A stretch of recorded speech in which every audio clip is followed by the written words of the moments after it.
One of the sorts of concern with that designation, the US President Donald Trump has designated Nigeria as country of particular concern. Now, Adamu Garuba has explained in this video the implications of this designation to Nigeria, although Nigeria government rejected the remarks by the US President, which alleged widespread killings of Christians. According to the government, the talk said the claims do not reflect the situation on ground. Anyway, here is the breakdown by Adamu the United Garuba. States designated Nigeria as a country of particular concern for the purpose of genocide against Christian population. This means that the US is now going to start official procedural proceedings against Nigeria in some strategic interests where Nigeria is a concern, especially in the area of weapons deployment, because they believe that some of the official weapons that is being supplied to Nigeria find its way into the hands of these terrorists that are committing such genocide. So an action is going to be taken against them. One of the sorts of concern with that designation is that the President of the United States, Donald Trump, is not just standing on the CPC designation. He is also requesting that the House Appropriation Committee chairman and some of the committee responsible, like Tom Riley, to sit down and come back and report to him. And he claims that he will not stand idle by to see fellow Christians are being killed in Nigeria. Most possibly, there is a program or a plan for the boots to be on the ground in order to help prevent the genocide. Most possibly, this is also one of the factors that they are likely going to consider. It means that the general failure of Nigerian leadership may lead to the US boots on the ground in Nigerian soil. And this is very, very damaging to this country.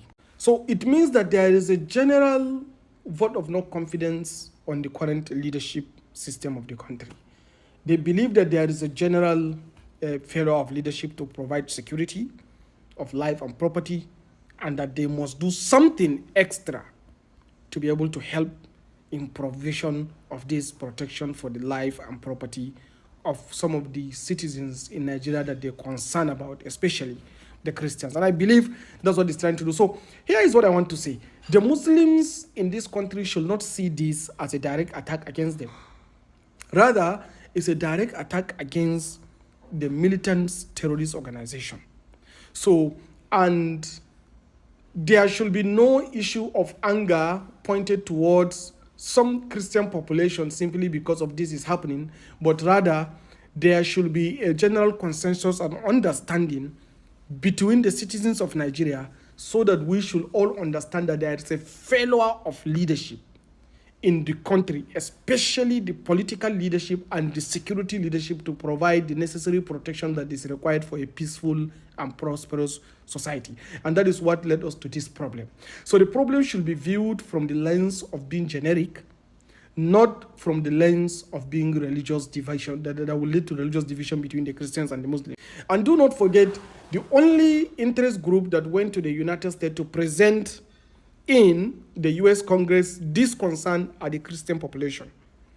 Possibly, if there is a Muslim population's delegation that also found their way to the Congress and expressed concern about the genocidal killings that takes place against Muslim population in Nigeria by the same terrorists, maybe that designation will have also happened.